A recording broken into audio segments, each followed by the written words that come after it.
Thank you all for being here for this session. And I want to introduce our speakers today. First, we have Justin Gattorno. He is the Senior Assistant Construction Engineer for PennDOT. And Justin is with the PennDOT leading a team managing projects across Chester and Delaware counties. And he has 23 years of service with PennDOT and is a proud graduate, I'm sure, of Penn State. And Tim Stevenson will be your other speaker. He is the Assistant District Executive for PennDOT, District 6 in our area. He's a 1991 graduate of Penn State and a registered PA, professional engineer in Pennsylvania. He joined PennDOT in '92. So actually, you've been at PennDOT just a little bit longer than I've been at DVRPC. Impressive. And he's held many positions. I've worked with Tim for a long time, including engineering technician, civil engineer trainee, project manager, district plans engineer, design portfolio manager, and ADE design for project delivery. In that position, ADE design, Tim oversees the district's project management plans and ROW, right-of-way units. District 6 has annual average letting program of 55 projects a year, valued at $800 million. And is currently advancing a design program that involves over 400 projects that are in various stages of design development. On behalf of District 6, Tim serves as a board member of the Delaware County TMA and the TMA of Chester County. Tim and his wife, Kim, of 30 years, and their son, Jude, reside in Chester County, where Tim enjoys gardening. So there, if any of you like landscape or gardening, talk to Tim afterwards. But really lucky to have these two to speak to you today about projects that are happening in our county. So thank you.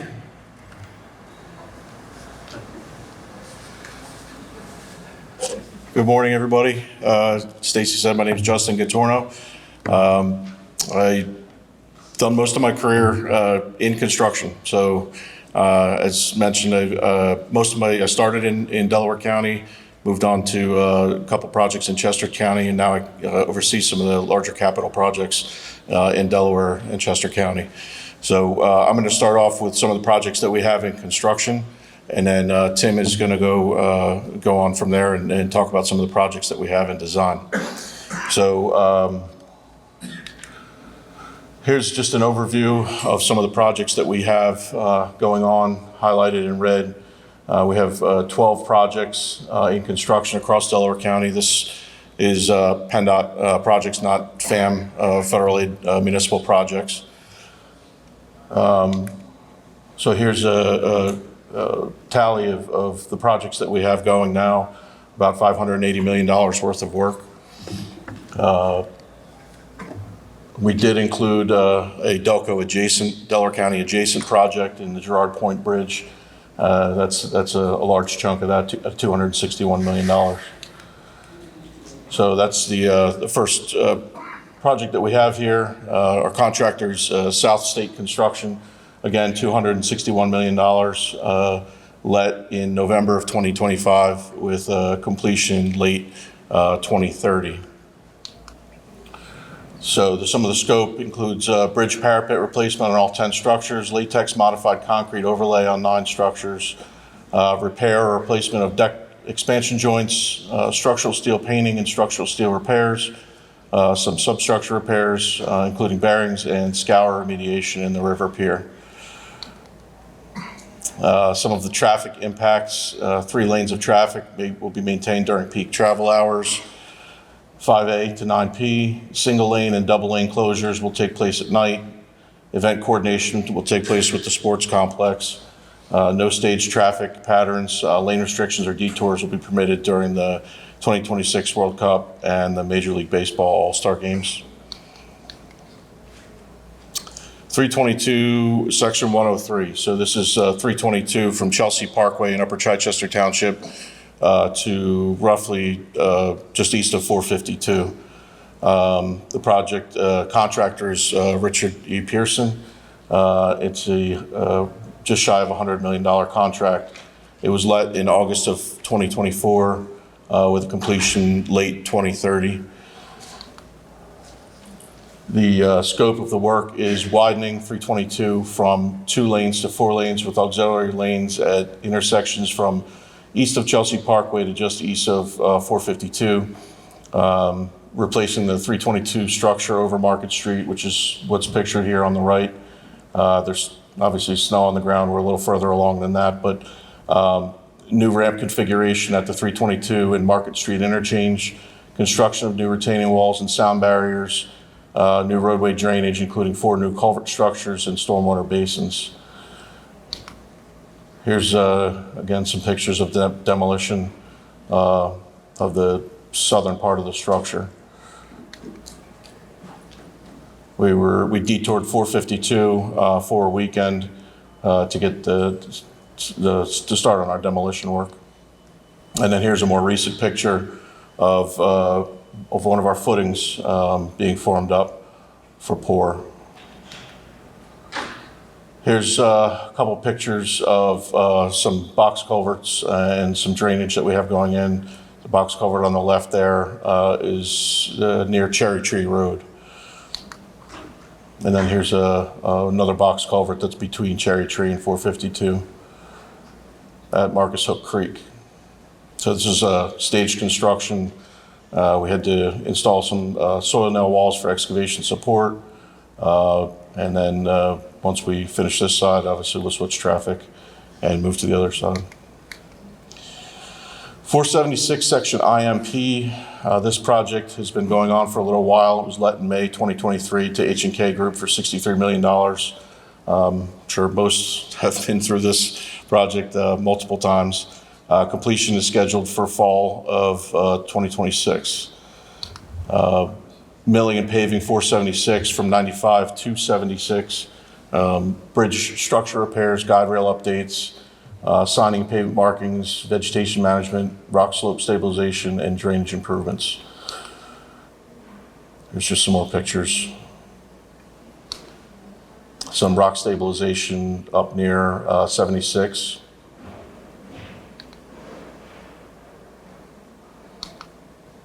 And this is one of our structures adjacent to Smedley Park.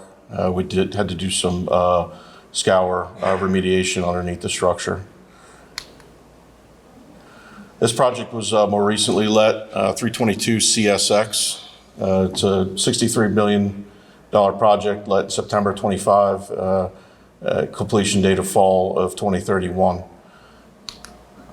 So the driving factor here is to replace this structure over CSX, reconfigure the Bethel Road interchange to improve safety and access for larger vehicles, and reconstruction from 95 to east of Market Street. Drainage improvements, including a new culvert structure and retaining wall structures and new sound barriers. 420 Wanamaker Avenue. Contractor here, R.E. Pearson. Contract is $35 million.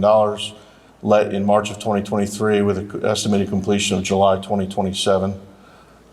Here's some work, looks like some demolition work, some excavation support being installed. Scope of the work is to replace both the southbound and northbound bridge structures over Darby Creek, roadway reconstruction, including column-supported embankments, new retaining wall structures, trail improvements, and parking lot upgrades for John Hines Wildlife Preserve. Traffic, Wanamaker Avenue is expected to reopen to 2 lanes in each direction in spring of 2027.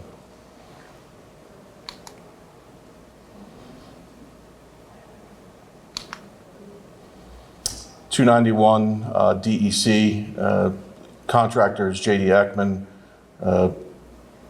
Contract is $26.5 million, let in September of 2024 with a completion in fall of 2027. So the scope of the work is to replace the 291 bridge structure over Conrail by the Philadelphia Airport, new drainage improvements, roadway safety improvements, including guide rail, signs, and pavement markings, traffic impacts. 1 lane of traffic will be maintained in each direction on 291 during construction. Here's a 476 ATC is an ITS contract. Our contractor is Kaharchik Construction for $10.4 million let in October 2023 with a completion of fall 2028.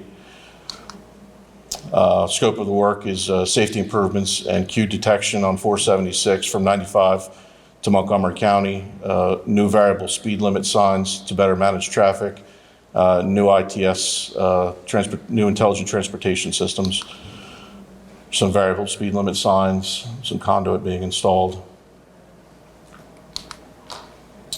Sellers Avenue Bridge, contractor here is Roadcon. That's a $9.8 million project let in March of 2023 with a completion in June 2027.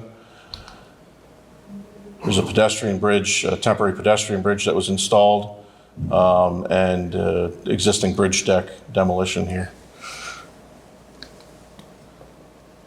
Some pictures of a formed barrier wall here. Route 3, Westchester Pike. Again, Roadcon is the contractor, $5.1 million. Let in December 2024, completion late 2026. The scope of this project is to delineate the Westchester Pike ramp to 476 North from the South Lawrence Road signalized intersection. Bridge improvements to bridge improvements to the Westchester Pike over Darby Creek. Traffic signal enhancements, guide rail improvements, signing, and pavement markings. Lansdowne Avenue, contractors Kaharchik. Contract is $3.1 million, let in August 24, completion fall 26. The scope of the work is enhancing safety with pedestrian countdown timers on new signal poles, signal upgrades, additional lighting, and ADA accessible curb ramps at intersections, new fiber optic cable along Lansdowne Avenue. Some pictures of some ADA work going on here. Fallcroft Avenue Bridge, contractors Loftus Construction, $874,000. This is let in November 24 with a completion of late 2026. This is just a bridge demolition. We're taking the structure out, we're not replacing it. This is early on, we're still coordinating with Amtrak. Cheney Road, contractor here is J.D. Ekman, $830 million contract let in August 25, completion January 27. And as you can see here, the bridge is scheduled to close on Monday for reconstruction. So I included some links here to our project websites. So our project websites have some information related to the projects, stuff that was put out during design, and then there's contact info on those pages for anybody associated with the individual project. And then one point I would like to drive home is our customer care center. Our customer care center is a database that receives, complaints come in here, various complaints, issues, concerns, questions come into the customer care center, and they get routed to the appropriate departments within PennDOT. I know a lot of municipalities will receive complaints, and a lot of times they don't know who to send them to. So this is where we ask that you send them to our customer care center. And that's all I have, so I'm going to turn it over to Tim. Thank you, Justin.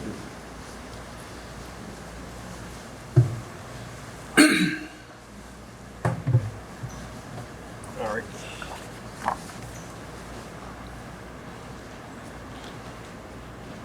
Did you walk away with the clicker? There it is. Thank you. Appreciate it. All right. Good morning, everybody. My name is Tim Stevenson. As Stacey said, I've been with PennDOT for a little over 33 years at this point. And I've had a variety of jobs at PennDOT's District 6 headquarters, always in design and working on projects to improve the roads that affect our communities that are very needed. It's nice seeing a lot of Justin's slides up for myself because I spend a lot of time talking about a lot of those improvements and what those were going to entail during the design phase for the project. All right, so for those who are unfamiliar with how people might find information on our projects, if you go to PennDOT's website, now Justin did provide a link in his previous slide, but if you were to go to PennDOT's website, you would see a little section on the left-hand side that says projects near me, right? If you click on that, you'll immediately see two direct bullets. I think one that says look at projects in construction, and it's basically a GIS-based interface, and the other one would be clicking on projects that are on the tip. Right, so as many of you may know, the region has a transportation improvement program, which is our spending plan for how we will spend federal and state dollars on our various highway and bridge improvement projects. So this is just a clip from the tip, and it shows projects that are both in construction and in design. And you can see everything in red. It's just taking information from one of our database systems that we have all our projects kind of tracked in. And you can see a lot of Delaware counties lit up here. And if you were to click on something like 476, you would see maybe like 3 different links for Justin's 3 projects, or the 2 projects that are still active, as it would be the active traffic management project as well as the resurfacing project. But you'd also see another link for another project that would be in design, which I'll kind of speak of here in a second. So I would encourage anybody to click on this. It gets you an MPMS number, gives you contact information, and can point you in the direction to find out more information about the project. But if you're then, rather than choosing the GIS links and you say that you know that you're from District 6, click on District 6, there would be a different page. Then you could click on various counties and see what projects are in various counties. So what I'm going to speak about this morning is mostly speaking about some of the projects that we have in final design in Delaware County. And when I say we, I'm really speaking just to the PennDOT projects that are on the tip or are funded from the tip. We oversee a lot of projects where municipalities are the leads on those projects. We call those municipal projects. I'm not speaking about those today. Anybody who's a municipal official who's here and is working on one of those projects will hopefully know what's going on with their project a little bit better than I would, as it would be. So I'll just really speak to the PennDOT projects, right? So, I'm really speaking to these into the order that we will go into construction, or which ones are closest to being done in final design.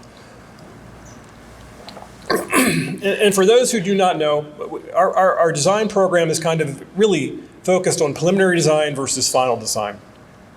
In preliminary design, we look at concepts, ranges of alternatives, and all kinds of ideas to, first of all, identify project needs, and then, develop solutions for those project needs and consider environmental impacts associated with those needs. And after we get through preliminary design, we're in final design. And in final design, we have a really good handle on what we are looking to do for a project, right?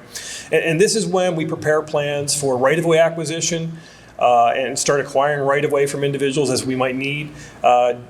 Start talking with utilities about how our highway improvements will conflict with their existing utility facilities, and make arrangements for the utility companies to have plans for where they'll relocate their facilities. Because I can tell you that, that for example, that 291 project that we had there, we were really discussing with utilities where their utilities were going to go for that project for a very long while, as it would be. Some utilities don't actually have eminent domain authority, and so they can't condemn property like PennDOT can, but they're still occupying portions of the right-of-way, and when they occupy our portions of our right-of-way, they actually need to move when we tell them they need to move, because they're really there for everybody, but sometimes there are utilities that are there for just making for a goods movement, right? If you're familiar in Delaware County, we got a lot of gas movement that comes into this area and oil movement that comes into this area. So there's freight moved via those services that are not necessarily utilities that you and I might see, right? So back to actually talking about one of the projects, right? So one of the first ones is actually pretty close to where we're located today, and many people might have driven over this bridge if you came up Route 1 from the south to coming here this morning.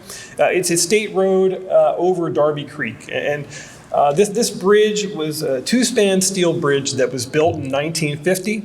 And if you drove over it today, you would have saw a concrete barrier, for example, on the side of the bridge. It's been there for, I don't know, a year or two, where we actually had to, put a concrete barrier to make sure people weren't driving on that stretch of the bridge, because the beam underneath that area that supports that area is in very bad conditions, right? So this is a bridge that's seen its time, and we're looking to replace it with a longer bridge that will eliminate the pier or the pier that's in the middle of the stream, and kind of open it up also from an H&H standpoint, making for better flows. Now, obviously, we're still in a floodplain here, and there's still going to be flooding that's going to occur when we have these significant events, but we're hoping to improve that. Now, the construction of this project is going to use staged construction. We're going to maintain all those lanes out there while we reconstruct this bridge.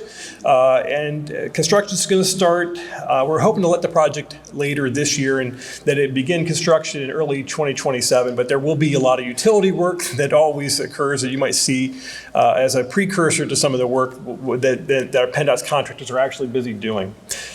Major bridge replacement project. Further away from here, Painter's Crossing on the western end of the county. We have the project to do some modest improvements at Painter's Crossing. So there's ring roads that handle some of those turning traffic movements that everybody might be familiar with if you've driven through this section. But at the Painter's Crossing itself, if you were to drive it today and you're coming up on Route 1 northbound, there's a section where it's 2 lanes, and it opens up and adds a right turn lane right at the intersection. This project is actually going to widen Route 1 northbound so that we'll have 3 lanes approaching the intersection with 202. There'll still be the left turn lane as well, but that right lane, which is currently a right turn lane, will actually become a through lane to take cars across the intersection, adding some additional capacity to that particular location.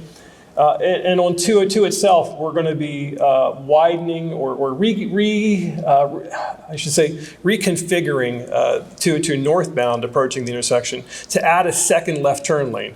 If you've been out there, you might have had, approaching the intersection, had queues of people trying to make a left turn at that location, and there's not enough storage for those left turning vehicles in the single lane.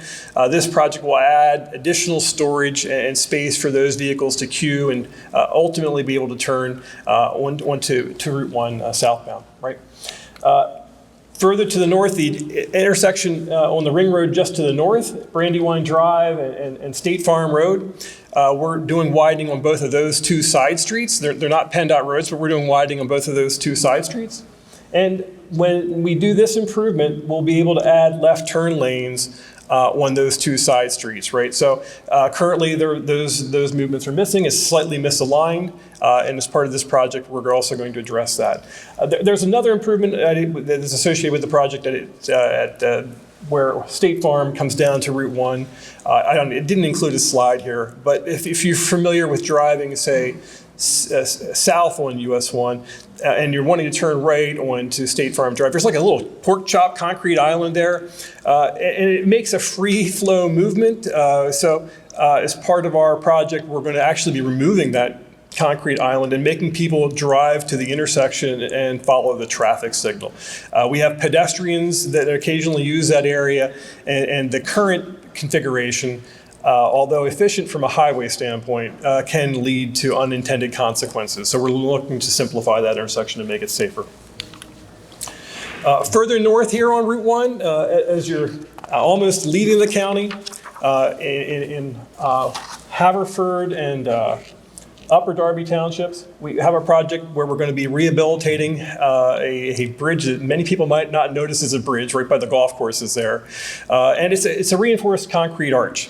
Built in 1938, this concrete arch was. It's seen its time. There's scour improvements and substructure problems. So we're looking to do a major rehabilitation of this bridge to make it have service life for another 50, 100 years, right?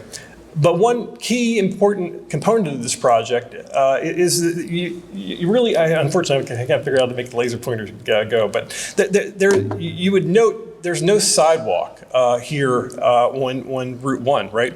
And we are really close to the high-speed lines, township lined road station. So as part of this project, we will be connecting extending a sidewalks here and eliminating a sidewalk gap that exists today so that people will be able to just go through and, thank you.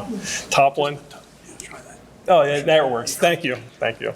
I pressed it and didn't press it hard enough the first time. My apologies, everybody. So we will be adding a sidewalk on one side of the road to make connectivity to the transit station. That's something that we have really changed in departments' perspectives and understanding as far as the needs for our communities. I mean, I think when I was first hired at PennDOT, I don't know that I think sidewalk was a 4-letter word almost. I mean, we really didn't include sidewalk in projects. It was really something that we were discouraged from doing. But obviously, we've changed much of our thought process at the department and gone towards more of a complete streets understanding.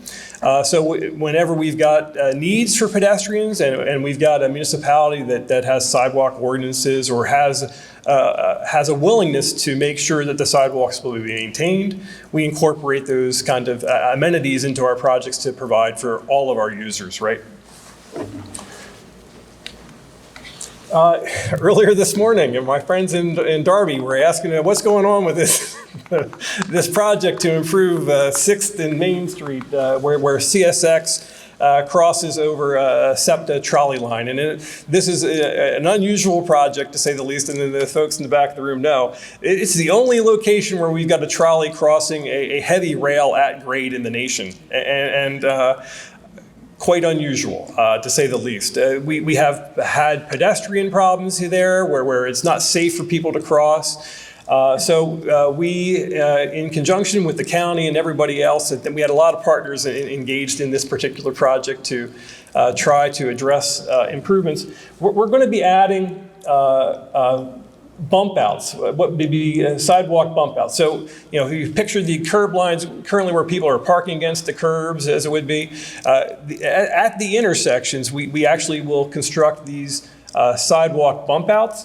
In this case, you can see it's perhaps a little bit longer because it will actually serve for the SEPTA trolley for people to get off right onto the sidewalk as opposed to getting off onto the pavement, right, and stepping down and then having to cross over and get back up onto the sidewalk, right? So the other nice thing about these bump outs is it really reduces the length of the pedestrian crossing. So rather than having to start back at a curb line back here and end at a curb line, down here, we've reduced how long it takes for a pedestrian to walk across the road with this project.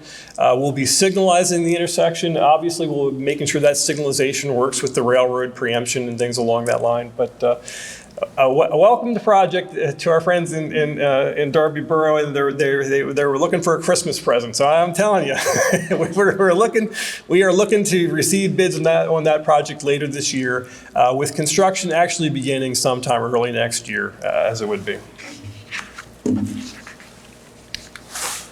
Another project we've got in Delaware County is related to ITS infrastructure.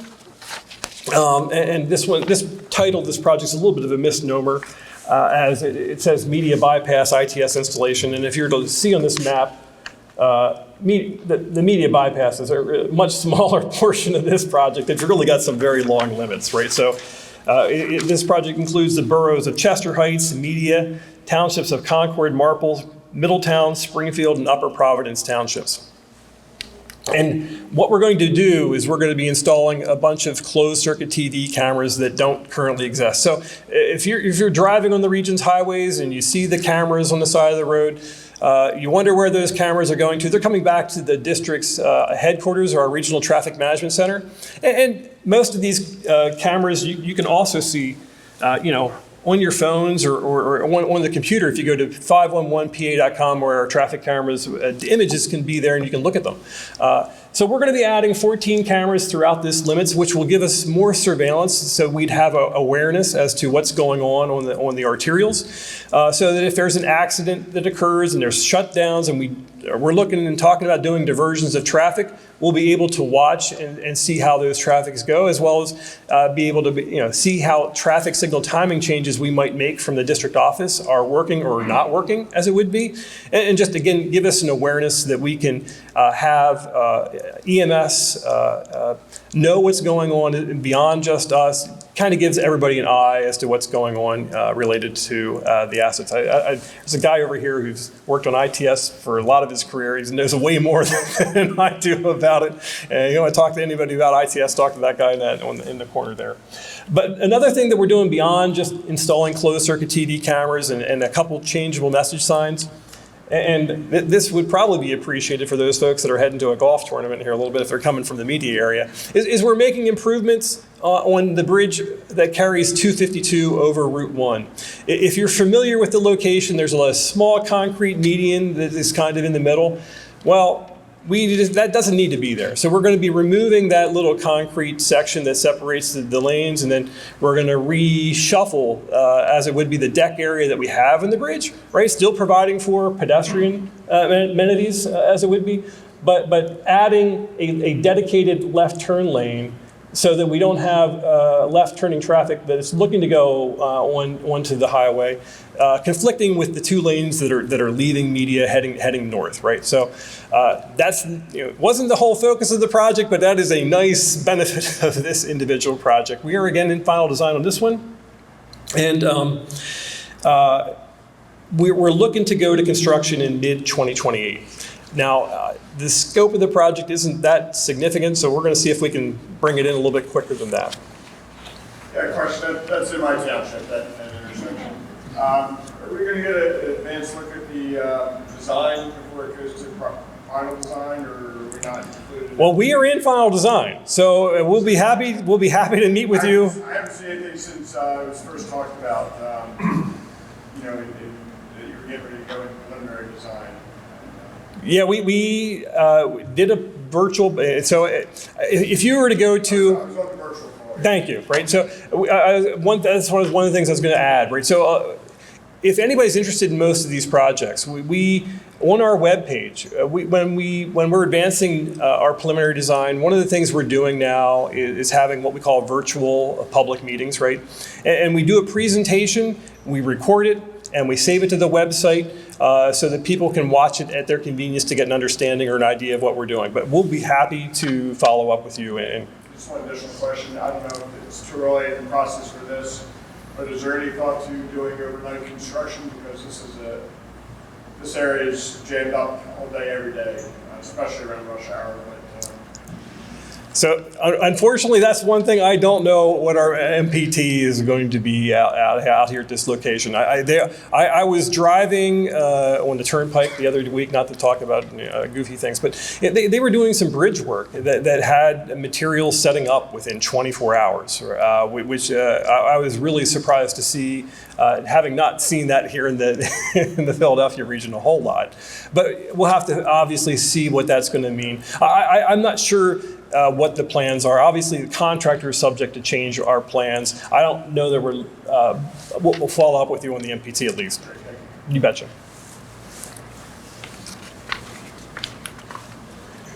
Project that just went into final design is our improvement project at 95 and 452. This is located in Upper Chichester Township. It involves reconfiguring a little bit of the interchange with the ramps coming from 95, making all the lanes come down to the signalized intersection. It adds left turn lanes, I should say additional lanes to get across the intersection, adds a right turn lane to the ramp to the southbound movement. On the other side of the island, other side of 95, Again, some improvements on the off-ramp for northbound 95 to 452. And kind of, again, a similar reconfiguration of the interchange to simplify it, getting rid of a merge point that occurs back here, making all the movements occur up here, adding a right turn lane, and then, of course, actually doing a little bit of a lane diet here where we remove this one lane where it's not really needed. Ultimately, as part of this project, we were also adding sidewalk, and you can see the limits of the sidewalk that we had thereabouts proposed. But in coordination with the township, we are extending the sidewalk as part of this project. There's a community center that is just somewhere off the map here down the road a little bit. We're going to be extending the sidewalk to that community center because, again, provides for that connections and you know, might reduce trips, like what's her name was saying for earlier this morning. This project is currently scheduled to go to construction in late 2028, and we have yet to actually start acquiring right-of-way that we're going to need for this project. So this one's really early in the final design process. And I should say the last one I'm going to speak about in any detail this morning is our 95, I mean not our 95, our 322 section 102 project. And this is actually the fifth of our projects to improve 322, and 102 is this middle section, right? So I say it's the fifth. You see four different sections here. You see 101, 102, 103, which is currently under construction, CSX, which is also currently under construction. 101 was built some time ago, and what you don't see is we had done some improvements somewhere right in this area, I believe it is, where we moved the former, what will be the former stockpile area right off of 261 here at this interchange, and we moved it over down the road there as it would be for our folks in county maintenance. We also realigned one of the roads, Station Road, as part of that project and did wetland mitigation. So I do believe this project got environmental clearance back in 1995 or thereabouts, as it would be. So it's a long project in the making.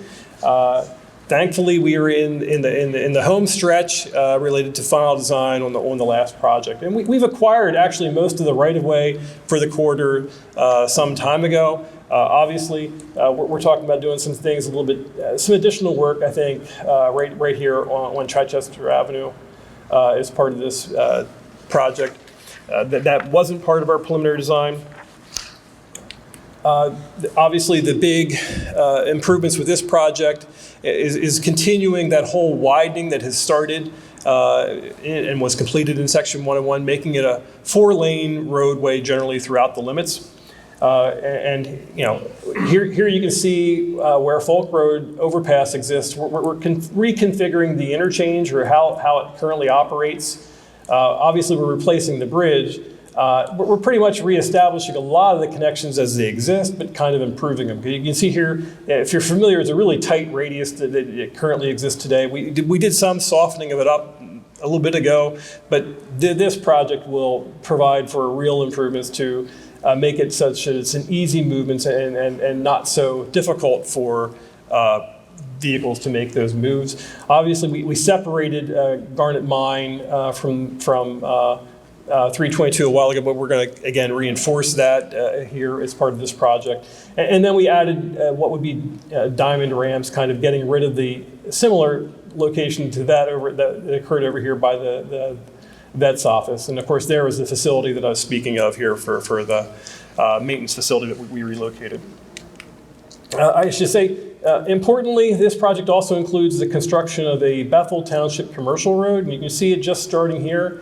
And it's going to run from here at Garnet Mine Road, runs basically along parallel to 322.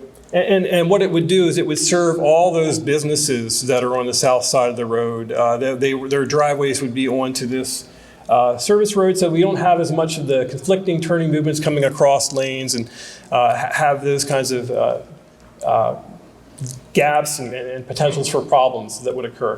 And then, of course, it ends at Creek Parkway. Not that this is the actual final plans. We've been obviously discussing how we're going to close this up and resolve this as it would be with the township. And then, of course, one of the weird things of, when you widen a road like this, it does have unintended consequences. Currently Bethel Road comes up to a traffic signal here at this location. And when we widen and add 2 lanes, all of a sudden, there's not enough storage space for how many cars would want to use this to make turns, as it would be, because you have gaps that occur with this, and then you have connections that have to be severed because our highway will overtake the existing roads. So with one of these things, we're looking at cul-de-sacs, and we're communicating with the municipalities related to how we are going to maintain access to their communities and how we're going to improve it, make our improvements. Now, this project is scheduled to start construction in early 2029. If you want to talk to somebody about accelerating it, he's sitting over there in a blue shirt, as it would be. Al's been working on this one for a while here in the design, and we appreciate Al's efforts to continue advancing this project. So we have a lot of projects in preliminary design. I'm not going to run through those to the same detail and scale, but I'll say, the projects that I was speaking about here were all meaningful, but not necessarily, obviously 322 is significant. The 102 section will be another significant 322 section, just a significant improvement. But we have some very significant projects that are in preliminary design.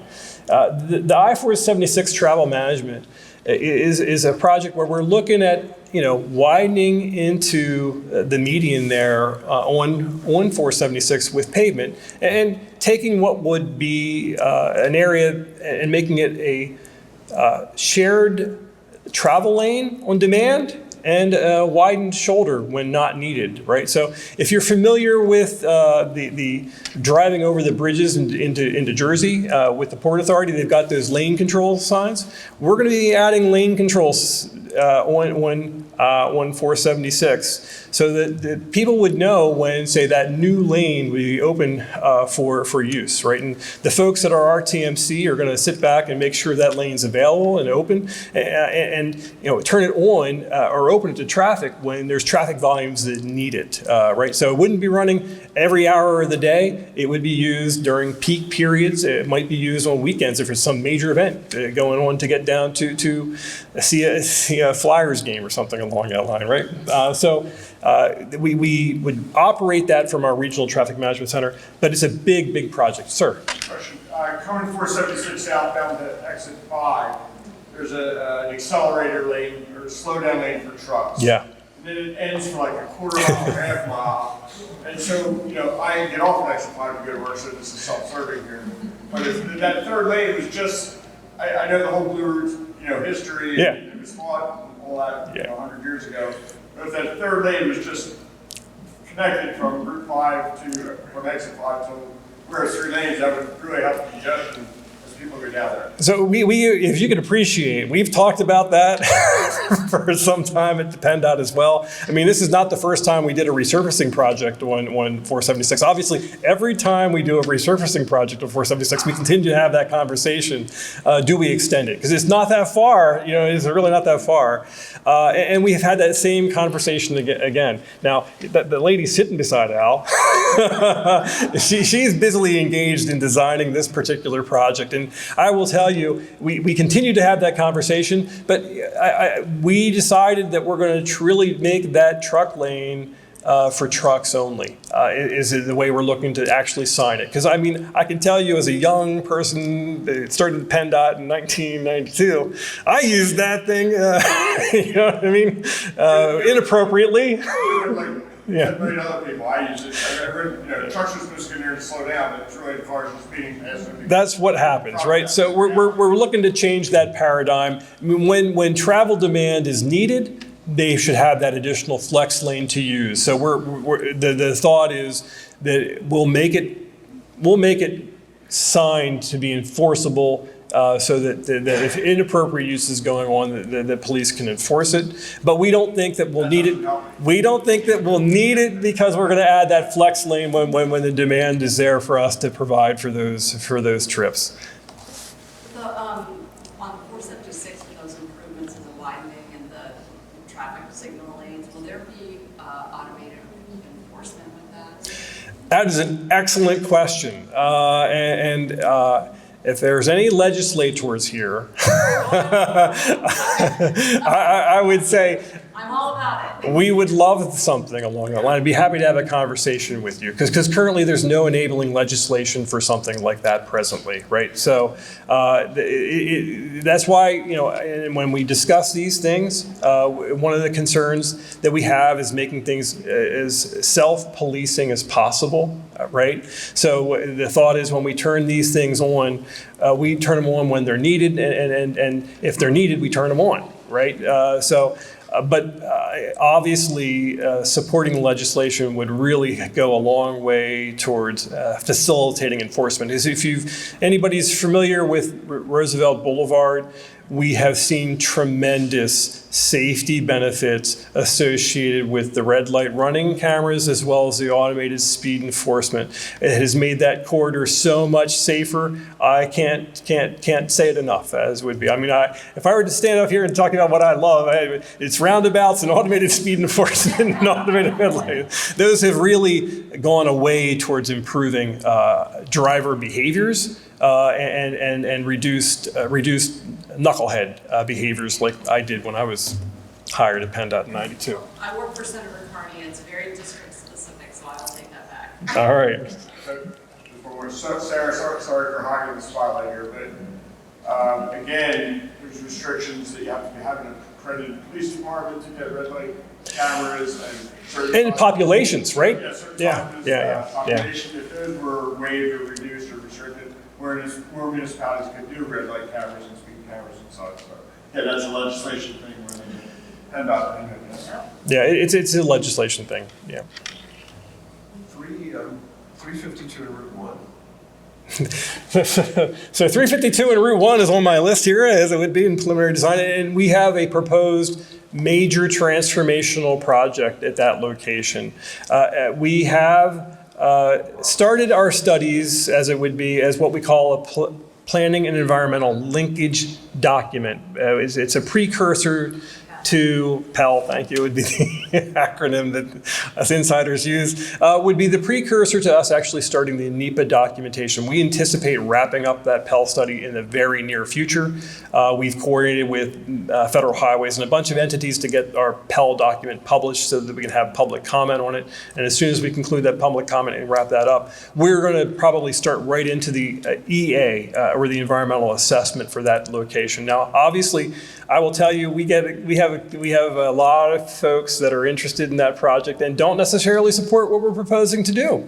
As we start our environmental process and get into the environmental phase of that project and design, we encourage everybody to participate rather than just people who don't like what we're doing. I mean, I always appreciate hearing from people that don't like what we're doing, and when we go to a public meeting and somebody tells me something sucks, I was like, okay, what? It's an opportunity to find out what really is the issues that are affecting them, right? And so that you can be mindful of what their challenges are and seeing how we can improve our designs and reflect their needs. Al?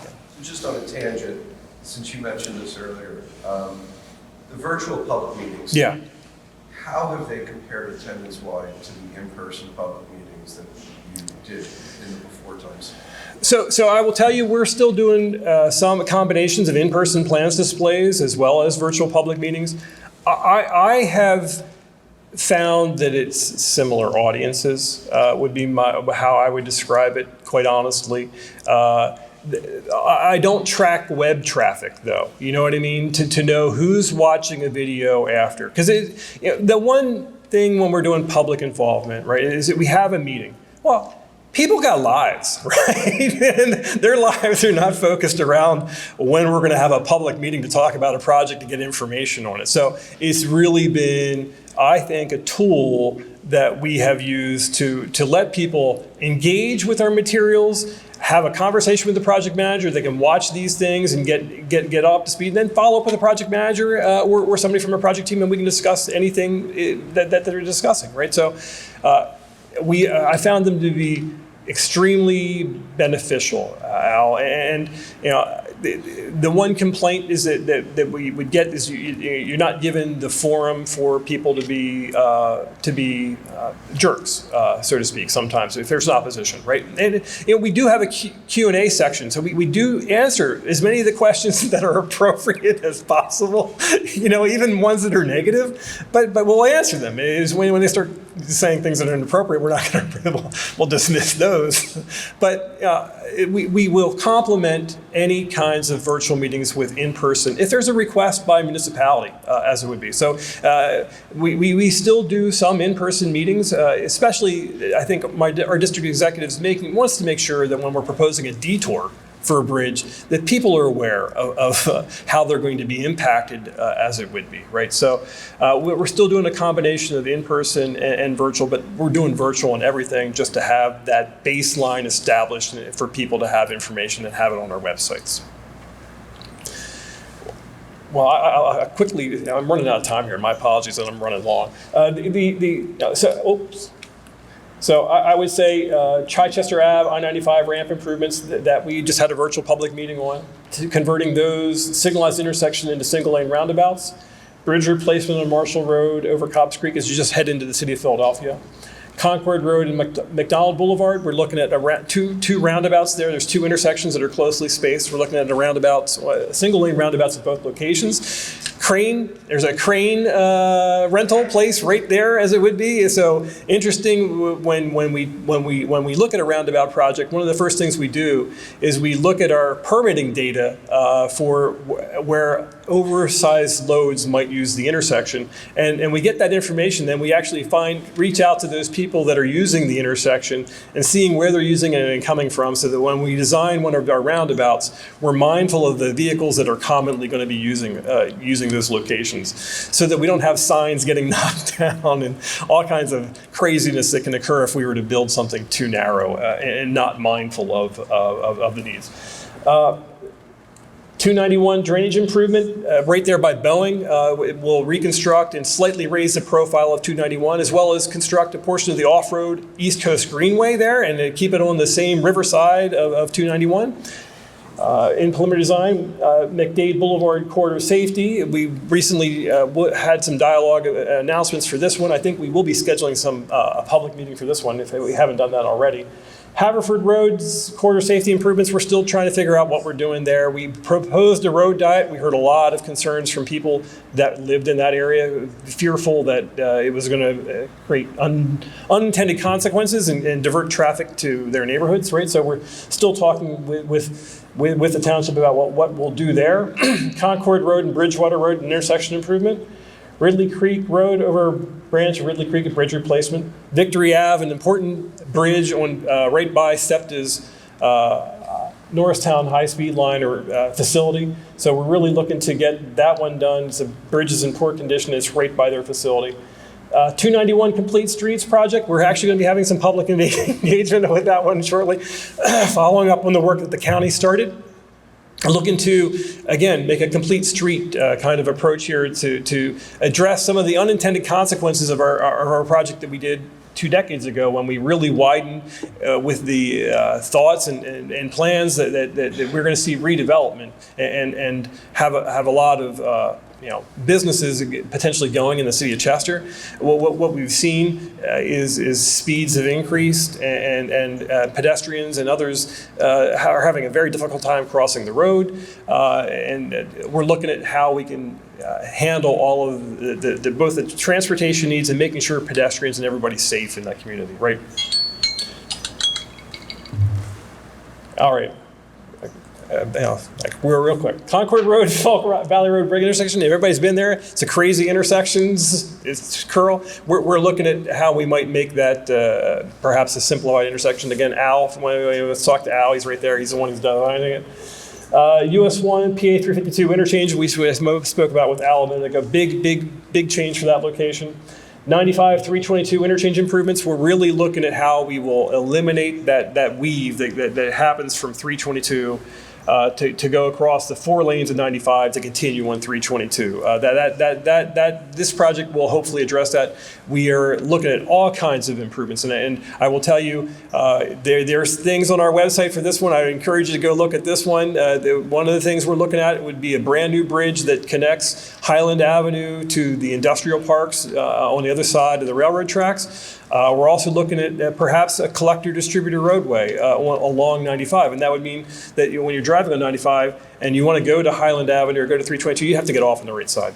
And I think I'm going to get kicked out of here. So last one's Kedron Avenue over Stony Creeks, and that's just a bridge replacement. Any questions for me or for Justin? Any other ones?